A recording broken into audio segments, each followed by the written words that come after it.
కాన్సెప్ట్లో ఏం చెప్పుకున్నామంటే రివ్యూ అనే ట్యాబ్ లోపల ప్రూఫింగ్ అనే గ్రూప్ గురించి వస్తుంది.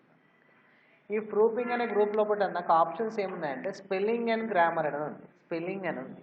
ఓకే, ఇక్కడ స్పెల్లింగ్ అనేది దేనికోసం యూజ్ చేస్తామంటే నాకు ఏదైనా వర్డ్ అనేది మిస్టేక్ టైప్ చేసినప్పుడు ఫైండ్ అవుట్ చేయడం కోసం మనకు యూజ్ చేసేదాన్ని ఏంటంటే స్పెల్లింగ్ అనే ఆప్షన్ ద్వారా యూజ్ చేస్తాం. ఓకే, మనకు ఈ ఆప్షన్ అనేది వర్డ్లో కూడా రిపీట్ అయింది.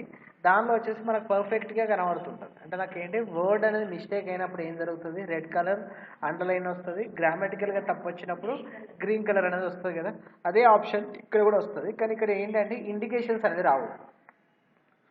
అంటే మనకు వర్డ్ తప్పు ఉందా రైట్ ఉందా అనేది ఇండికేషన్స్ రావు. మనం స్పెల్లింగ్ అండ్ గ్రామర్ క్లిక్ చేసినప్పుడు మాత్రమే అవన్నీ కనబడుతున్నాయి అన్నమాట.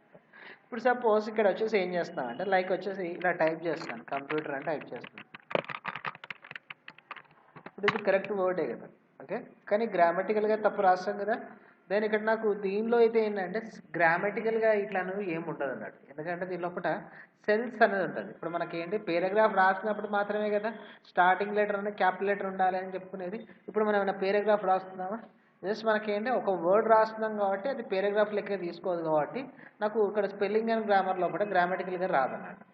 ఏంటిది గ్రామటికల్గా రాదు. కానీ దానిలో అయితే వర్డ్లో అయితే మాత్రం ఏంటి గ్రామటికల్గా రాంగ్ అనేది వస్తుంది. ఓకే, ఇప్పుడు నాకు ఏంటి ఇక్కడ ఏముంటుంది, నేను రైట్ వర్డే రాశాను కానీ గ్రామటికల్గా తప్పు రాసినా కూడా ఏంటి ఇక్కడ ఏం చెక్ చేయదు. కానీ వర్డ్లో కూడా మాత్రం ఏంటి స్టార్టింగ్ లెటర్ తప్పు ఉంది కాబట్టి ఏం జరుగుతుంది, ఆటోమేటిక్గా రాంగ్ ఇండికేషన్ వచ్చేసి సజెషన్స్ అనేది చూపెడతాను. ఇప్పుడు దీని కాకుండా నేను సంథింగ్ మిస్టేక్ రాస్తున్నాను, యూ తీసేసాను, స్పెల్లింగ్ అండ్ గ్రామర్ అని క్లిక్ చేస్తున్నాను. క్లిక్ చేయగానే ఇక్కడ స్పెల్లింగ్ అండ్ ఇంగ్లీష్ అని వచ్చింది కదా. ఇక్కడ ఇన్ డైరెక్టరీ వచ్చేసి ఏంటి ఇక్కడ సజెషన్స్ చూపెడుతుంది కదా, కంప్యూటర్ ఇట్లా కొన్ని సజెషన్స్ చూపెడుతుంది కదా. దీనిలో నాకు రైట్ సజెషన్ ఏది కావాలో అది సెలెక్ట్ చేసుకొని చేంజ్ అని క్లిక్ చేయొచ్చు. కాకుండా నాకు ఏంటి ఇక్కడ చేంజ్ చేయాలంటే చేంజ్ అయినప్పుడు ఇది ఒకటి మాత్రమే చేంజ్ చేయాలనుకున్నప్పుడు చేంజ్ అనేది చేంజ్ చేయాలనుకున్నప్పుడు ఎంటైర్ సెక్షన్లో కూడా అంటే ఎంటైర్ వర్క్ బుక్లో కూడా నేను వర్డ్ మొత్తం ఇట్లనే రాశాను. అంటే యూ అనే లెటర్ మిస్ చేస్తే రాశాను. అంటే అన్ని ప్లేసెస్లో కూడా చేంజ్ కావాలనుకున్నప్పుడు చేంజ్ చేయాలని క్లిక్ చేయాలి. ఏమైనా క్లిక్ చేయాలి, చేంజ్ చేయాలని క్లిక్ చేస్తే ఎంటైర్ సెక్షన్లో కూడా మొత్తం అంతా చేంజెస్ చేయడం కోసం చేంజ్ చేయాలని క్లిక్ చేస్తాను. ఇది కాకుండా ఆటో కరెక్ట్ అని ఉంది. ఆటో కరెక్ట్ మీన్స్ ఏంటంటే నాకు ఎప్పుడు రాయడం వచ్చేసి ఏంటంటే యూ తప్పు రాస్తూ రాయడమే నాకు అలవాటు అనుకోండి. అప్పుడు నేను ఏం చేయాలనుకున్నానంటే ఆటో కరెక్ట్ అని పెట్టాను అనుకోండి. నేను ఎప్పుడు యూ లేకుండా రాసినా కూడా ఏం జరుగుతుందంటే ఆటోమేటిక్గా యూ అనేది యాడ్ కావాలనుకున్నప్పుడు ఈ విధంగా. ఫస్ట్ ఆఫ్ ఆల్ నేను ఇక్కడ ఏం చేస్తాను అంటే చేంజ్ ఆప్షన్ గురించి చెప్తాను. చేంజ్ అని క్లిక్ చేస్తాను. చేంజ్ అని క్లిక్ చేయగానే ఇక్కడ యూ యాడ్ అయిందా. అదే నాకు చేంజ్ అవ్వాలంటే ఎంటైర్గా వర్క్ బుక్లో కూడా మాత్రం ఎక్కడ ఉన్నా కూడా అన్ని నేను ఏ స్పెల్లింగ్ మిస్టేక్తో రాశానో అన్నిట్లలో కూడా చేంజెస్ అనేది వస్తుంది. ఇది కాకుండా నేను ఆటో కరెక్ట్ అనేది యూజ్ చేయాలనుకున్నాను. ఇప్పుడు సపోజ్ టీ తీసేసాను, ఇంతకుముందు యూ కదా, ఇప్పుడు టీ తీసేసాను, స్పెల్లింగ్ అండ్ గ్రామర్ అని క్లిక్ చేశాను. ఇక్కడ సజెషన్స్ చూపెడుతుంది కదా మళ్ళీ. దెన్ ఇక్కడ నేను ఏం చేస్తున్నా అంటే కరెక్ట్ వర్డ్ అనేది చూజ్ చేసుకోండి, ఏది కరెక్ట్ వర్డ్ చూజ్ చేసుకొని ఆటో కరెక్ట్ అని క్లిక్ చేయండి. ఇప్పుడు నాకు ఎప్పుడు రాయకుండా రాసినా కూడా ఏం జరగాలి, ఆటోమేటిక్గా రావాలి. టీ లేకుండా రాసాను, ఎంటర్ ప్రెస్ చేస్తాను, ఏం జరుగుతుంది ఆటోమేటిక్గా యాడ్ అవుతుంది కదా. అంటే స్పెల్లింగ్ అండ్ గ్రామర్లో కూడా నాకు ఎప్పుడు రాసినా కూడా ఆ వర్డ్ మిస్టేక్ రాస్తున్నాను అనుకోండి, అప్పుడు నాకు ఏం కావాలో ఆటోమేటిక్గా సెట్ కావాలన్నప్పుడు ఏం యూజ్ చేస్తామంటే స్పెల్లింగ్ అండ్ గ్రామర్లో అప్పుడు యూజ్ చేస్తాం, స్పెల్లింగ్ అని యూజ్ చేస్తాం. ఓకే, కానీ వర్డ్లో కూడా మాత్రం ఏంటి గ్రామటికల్గా తప్పున్నప్పుడు ఇండికేషన్ వస్తుంది. కానీ ఇక్కడ మాత్రం ఏంటి ఏదైనా వర్డ్ తప్పున్నప్పుడు మాత్రమే ఇండికేషన్ అని వస్తుంది. తర్వాత నెక్స్ట్ ఏముందంటే రీసెర్చ్ అని ఉంది. నెక్స్ట్ ఆప్షన్ ఏముంది రీసెర్చ్ అంటే ఆ వర్డ్స్ గురించి తెలుసుకోవడం కోసం రీసెర్చ్ అని యూజ్ చేస్తాం. ఆ వర్డ్స్ గురించి అంటే నేను రాసిన వర్డ్ గురించి రీసెర్చ్ చేయాలనుకున్నప్పుడు అంటే ఇప్పుడు నాకేంటి రీసెర్చ్ అంటే ఏదైనా కొత్త తెలుసుకోవడాన్ని రీసెర్చ్ అంటాం కదా, తెలియని దాని గురించి తెలుసుకోవడాన్ని రీసెర్చ్ అంటాం కదా. ఇప్పుడు నేను కంప్యూటర్ దాని గురించి రీసెర్చ్ చేసినప్పుడు దాని లోపల ఏమేమి పార్ట్స్ ఉంటాయి, దాని లోపల ఏం యూజ్ చేస్తారనే వర్డ్స్ అనేవి వస్తాయి కదా. అప్పుడు నాకు ఈ కంప్యూటర్ని సెలెక్ట్ చేసుకొని రీసెర్చ్ అని క్లిక్ చేస్తాను. ఇక్కడ రైట్ సైడ్కి ఒక విండో వచ్చింది కదా రీసెర్చ్ అని, ఇక్కడ రీసెర్చ్ దగ్గర నేను ఇక్కడ ఈ బటన్ క్లిక్ చేస్తున్నాను, స్టార్ట్ సర్చింగ్ అని క్లిక్ చేస్తున్నాను. క్లిక్ చేయగానే ఇక్కడ రీసెర్చ్ చేసేసి ఏమేమి వర్డ్స్ ఇచ్చిందంటే processor, CPU, central processing unit, mainframe, supercomputer, workstation, PC ఇట్లా వచ్చినాయి కదా. అంటే నాకేంటి దానికి సంబంధించింది ఇక్కడ రీసెర్చ్ చేసి వర్డ్స్ అనేది చూపెడుతుంది కదా. అంటే నాకు వచ్చేసి ఏంటి దానికి సంబంధించిన వర్డ్స్ అనేది రీసెర్చ్ చేసి చూపెట్టేదాన్ని ఏమని కాల్ చేస్తున్నాం, రీసెర్చ్ అని కాల్ చేస్తాం. తర్వాత నెక్స్ట్ ఆప్షన్ ఏముందంటే థిజారసెస్ అని ఉంది.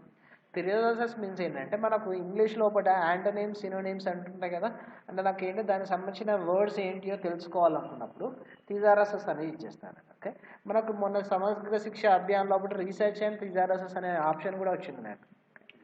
ఎగ్జామ్ లోపల మనకు రీసెర్చ్ చేసిన థియసారస్ వచ్చినా ఏం చేస్తారని అడిగారు. ఓకే, దానికి వచ్చేసి ఆ మార్క్స్ అనేది ఇచ్చారన్నమాట మనం. ఓకే, అట్లా మనకు అన్ని ఆప్షన్స్ తెలుసుంటే మనం ఎక్కడైనా ఎగ్జామ్ పాయింట్ ఆఫ్ చిన్న చిన్న వాటిని బిట్ని బేస్ చేసుకొని అడుగుతుంటారు.